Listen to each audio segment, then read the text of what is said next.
వరదయ్యపాలెం మండలం అవంతి కాలనీ సమీపంలో గంజాయి ముఠ తన అక్రమ కార్యక్రమాలు నిర్వహిస్తున్నారని సమాచారం అందుకున్న వరదయ్యపాలెం ఎస్ఐ మల్లికార్జున్ తన సిబ్బందితో కలిసి దాడులు నిర్వహిస్తుండగా కొంతమంది పారిపోయారు. 7 మంది పట్టుబడడంతో ఈ రోజు విలేకరుల సమావేశం నిర్వహించి ఎస్ఐ మల్లికార్జున మాట్లాడుతూ అవంతి కాలనీ వద్ద పట్టుబడ్డ 7 మంది దగ్గర 4 కిలోల గంజాయి స్వాధీనం చేసుకున్నామని, అదేవిధంగా 4 సెల్ ఫోన్లు, 2 ద్విచక్ర వాహనాలు స్వాధీనం చేసుకుని 7గురిని అరెస్ట్ చేసి రిమాండ్ కు తరలిస్తున్నామని తెలిపారు. ఎస్పీ ఆదేశాల మేరకు మండలంలో గంజాయి అక్రమ రవాణాపై వాడకంపై ఉక్కుపాదం మోపామని, ఎవరైనా సమాచారం ఇస్తే ఖచ్చితంగా దాడులు నిర్వహిస్తామని, ముఖ్యంగా యువత వ్యసనాల బారిన పడి తమ జీవితాలను నాశనం చేసుకోవద్దని, తల్లిదండ్రులు కూడా తమ పిల్లలపై దృష్టి సారించాలని తెలిపారు.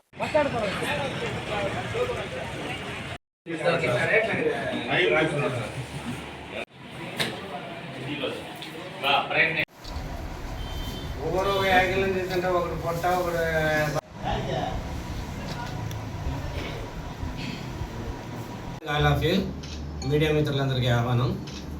ఈరోజు మీడియా సమావేశం ఏర్పాటు చేయడం ముఖ్య ఉద్దేశం ఏమనగా, ప్రభుత్వం ప్రెస్టేజ్గా తీసుకున్నటువంటి గంజాయి నియంత్రణలో భాగంగా గంజాయి తాగేవారి మీద, గంజాయి అమ్మేవారి మీద ఎక్కువగా దృష్టి పెట్టడం జరిగింది. అదే క్రమంలో నిన్నటి దినం అనగా 23/2/2026 తేదీన మధ్యాహ్నం సుమారు 2 గంటల సమయంలో ఉబ్బులమడుగు రోడ్డులోని అవంతి కాలనీకి సంబంధించినటువంటి మామిడి తోపులో ఎక్కువ మొత్తంలో గంజాయి చేయడం పడుతుందని సమాచారం మేరకు మేము మా సిబ్బంది మొత్తం అక్కడికి చేరుకోగా సుమారుగా 10 నుంచి 12 మంది గుంపుగా ఉండి వాళ్ళ చేతుల్లో బయట మనం చూసినటువంటి ఒక బ్యాగు, అందులో 2 పార్సిల్లు పెట్టుకొని ఉంటున్నారు. పోలీసు వారిని మమ్మల్ని చూసి అక్కడి నుంచి చాలా మంది వరకు పరిగెత్తి వెళ్ళిపోయినారు. మేము మా సిబ్బంది పట్టుకున్న వారిలో 7 మంది మాకి అక్కడ దొరికినారు. ఆ 7 మంది మన్నార్ పోలూరు విలేజ్ సుల్లూరుపేట పట్టణానికి చెందిన వారిగా గుర్తించినాము.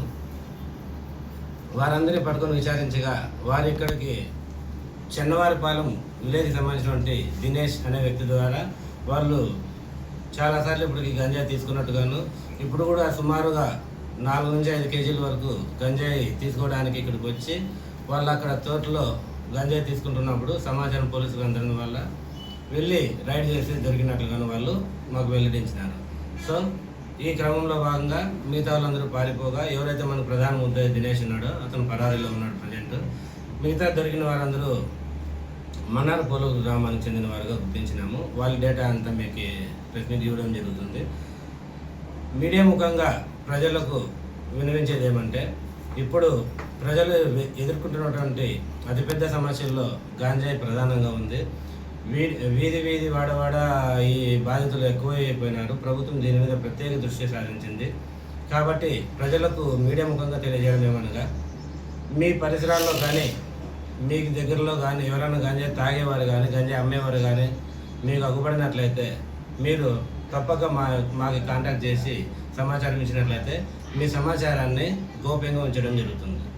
దానివల్ల మీరు సమాజానికి ఎంతో ఉపయోగపడిన వారు అవుతారు. Thank you. లైక్ చేయండి, షేర్ చేయండి, సబ్స్క్రైబ్ చేయండి. మరిన్ని వీడియోల కోసం బెల్ సింబల్ పై క్లిక్ చేయండి.